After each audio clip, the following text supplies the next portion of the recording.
Menelan ialah satu perbuatan yang kita lakukan secara automatik. Kita lakukannya beratus kali dalam sehari. Walaupun ianya berlaku secara automatik, proses menelan merupakan proses yang sangat kompleks.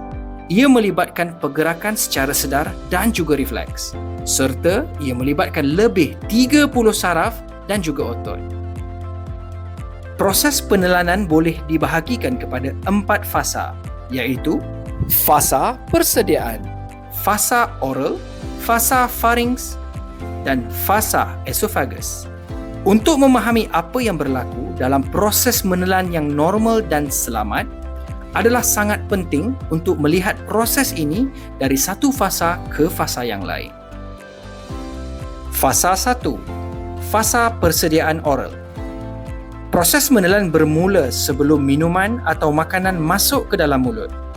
Fasa ini dikenali sebagai fasa persediaan oral ataupun oral preparatory phase.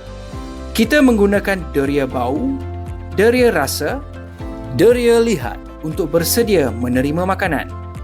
Kelenjar air liur kita mula bekerja. Kita menggerakkan rahang, bibir, otot lidah dan bernafas dengan tenang dan bersedia untuk membuka mulut. Fasa 2. Fasa oral atau oral phase.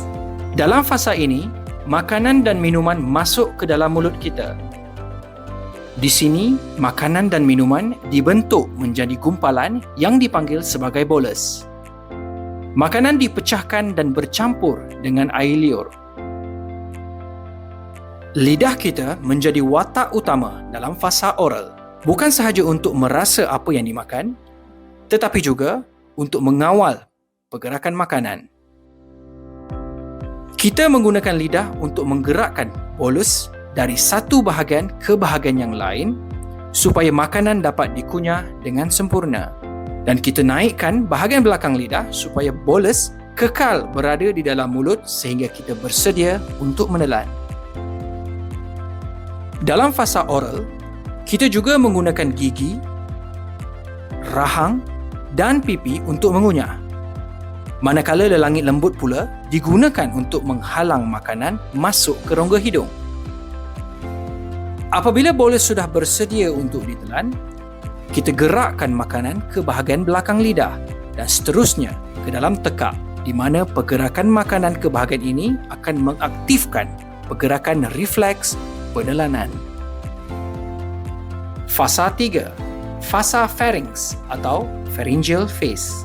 Pada fasa ini, refleks menelan akan mengaktifkan pelbagai otot dan saraf supaya bolus dapat dibawa dengan selamat dari tekak ke esophagus. Seterusnya, memasuki fasa esophagus atau dipanggil esophageal phase.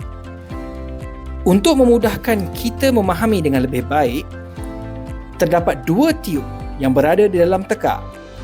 Satu dikenali sebagai trakea dan ianya bersambung ke paru-paru. Yang kedua adalah esophagus dan ianya bersambung dengan perut. Kedua-dua tiub ini berada betul-betul bersebelahan. Pada keadaan rehat, saluran pernafasan terbuka supaya kita boleh bernafas. Manakala sfinkter esophagus atas tertutup kerana kita tidak makan mahupun minum. Namun, ketika makan ataupun minum, pergerakan ini akan terbalik. Saluran pernafasan pula akan tertutup untuk menghalang makanan dan minuman masuk ke salur pernafasan. Manakala sfinkter esophagus atas akan terbuka untuk membawa makanan masuk ke perut.